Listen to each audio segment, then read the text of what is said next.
Imagine you're at a carnival and you see the world's most ridiculously awesome hot dog stand.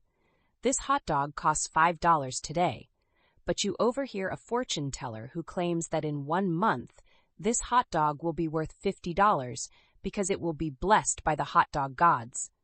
Naturally, you want to secure the right to buy it at today's price without actually having to commit to buying it yet. So, you make a deal with the hot dog stand owner. You pay them $1 today just for the option to buy the hot dog for $5 next month if you want. That's a call option. A call option is basically a ticket that says, I have the right to buy something at a fixed price later, but I don't have to buy it. You can think of it as reserving a ticket to ride a roller coaster that might explode with cotton candy profits without actually stepping on the roller coaster yet. Now let's say 1 month passes and the prophecy comes true. That hot dog is now worth $50 because apparently it now grants eternal happiness in bite-sized form. You use your call option and pay $5 to buy it, but remember, you already paid $1 for the ticket, so your total investment was $6. You sell the hot dog for $50 and boom, you just turned $6 into $50. Not bad for a magic hot dog gamble. But here's where it gets weird. If the hot dog turned out to be a total dud and only worth $3, you would just let your option expire. You don't buy it.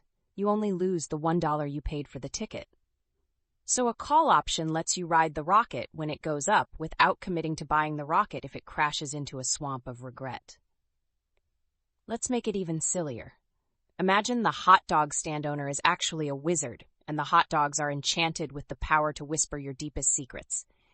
You think these whispers are worth a fortune, so you want the option to buy the whispering hot dog later. You pay a tiny fee for that option. That's literally how Wall Street works, but instead of whispering hot dogs, they're betting on stock prices. The principle is identical. Now, let's break down the magic number terms. The price you agree to pay later for the hot dog is called the strike price. That's your magic number that locks in today's price. The tiny fee you pay for the ticket is called the premium. That's basically your insurance against missing out on the magic hot dog if it becomes worth a fortune. And the day the option expires is called, unsurprisingly, the expiration date. That's the last day you can decide whether to buy or let your option vanish into the ether. People love call options because they let you control a lot of stock for a little money. Imagine, instead of 1 hot dog, you can control 100 hot dogs with the same $1 fee per ticket scenario. Suddenly, you're a hot dog tycoon in a world where hot dogs are magic and worth a small fortune. But here's the catch.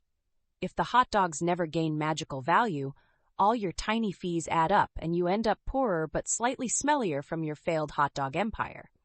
That's the risk.